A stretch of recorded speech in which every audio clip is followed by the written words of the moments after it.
ne doit pas apparaître comme une solution miracle à tous nos problèmes économiques. Oui, il faut les financements extérieurs, mais il faut d'abord commencer par travailler soi-même. Et si on ne travaille pas, des solutions comme celle du FMI apparaissent comme des solutions de facilité. Et dès qu'on a une petite difficulté, on court au FMI. Dès qu'on a une petite difficulté, on court au FMI. Ceci est une mauvaise chose. Deuxième élément très important aussi, c'est que nous avons l'impression que chaque fois qu'on nous pose des conditions, au niveau du FMI par exemple, c'est pour créer d'autres conditions. On nous dit, nous sommes prêts à vous accorder tel financement à condition que vous fassiez telle chose. Nous acceptons ces conditions, nous remplissons ces conditions. On nous amène encore d'autres conditions. On nous amène encore d'autres conditions. Cela devient troublant. Alors, quels sont les pays où le FMI a réussi? Quels sont les exemples où le FMI est parti et cela marche très bien? Nous n'en voyons pas. Vous avez dit non à l'aide alimentaire. Pourquoi? L'aide alimentaire que nous avons reçue, malheureusement, au lieu de nous aider à nous développer, nous a maintenus dans une mentalité d'assister. Chaque jour, on tend la main pour demander à manger. Ça, c'est mauvais. Deuxièmement, l'aide alimentaire fait que les paysans de chez nous qui auraient pu produire ne peuvent plus produire parce que quand ils produisent, ils n'arrivent plus à vendre. C'est les surplus des paysans des autres pays qu'on nous amène ici. Nous, nous demandons autre chose. Celui qui veut nous aider vraiment peut nous donner des charrues ou des tracteurs, des engrais, des insecticides, des tuyaux, des arrosoirs, des barrages, des forages. Voilà, ça c'est de l'aide alimentaire.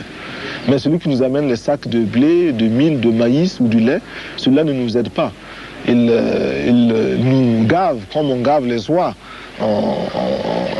Pour pouvoir vendre l'oie, pour qu'elle soit lourde, présenter qu'on puisse la vendre, ça c'est pas nous qui cherchent, c'est leur argent qu'ils cherchent. Ce n'est pas l'aide ça.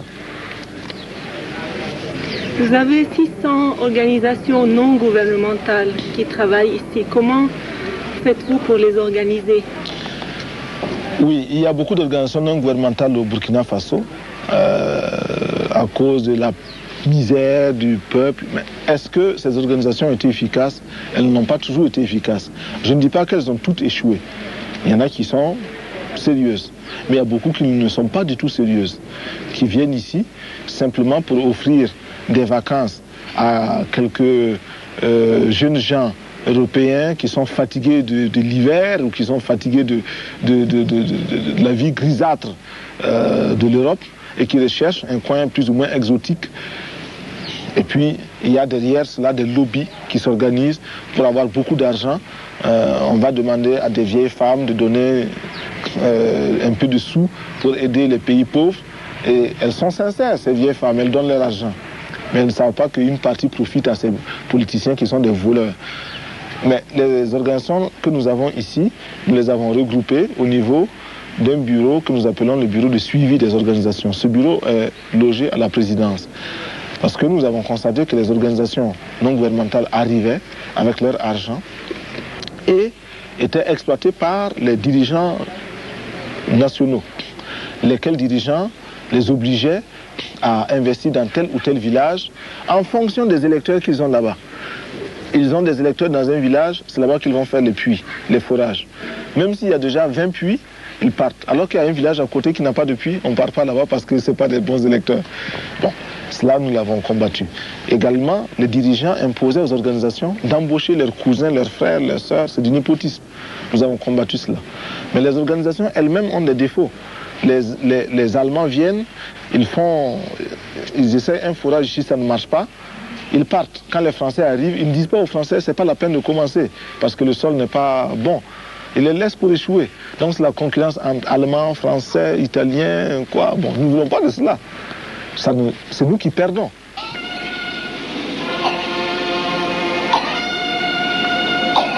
Partez! Posez! Sankaras nya idéer oroar grannländerna och Västafrikas konservativa stater försöker isolera Burkina Faso. Pour défendre l'indépendance, c'est un combat de tous les jours.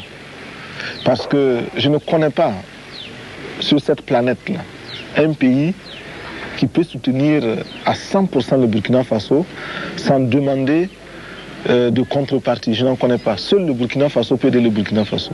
Tous les autres pays vous demandent toujours quelque chose. Ce qui veut dire que c'est tout le temps la lutte. Et quand vous énoncez la vérité, elle blesse. Les partenaires, les amis pensent que vous devez être inconditionnel, surtout que vous êtes pauvre, vous êtes petit et ils peuvent s'occuper de vous. Or, nous sommes pauvres et petits, mais nous voulons tout le temps dire la vérité partout. Tous ceux qui cherchent à nous dominer, d'où qu'ils viennent, ils sont impérialistes. Même de l'Est. Même de l'Est, s'ils nous dominent. Et pour cela, c'est leur comportement qui fait qu'ils sont impérialistes. Ce n'est pas leur position géographique. On ne cherche pas l'impérialisme avec une boussole.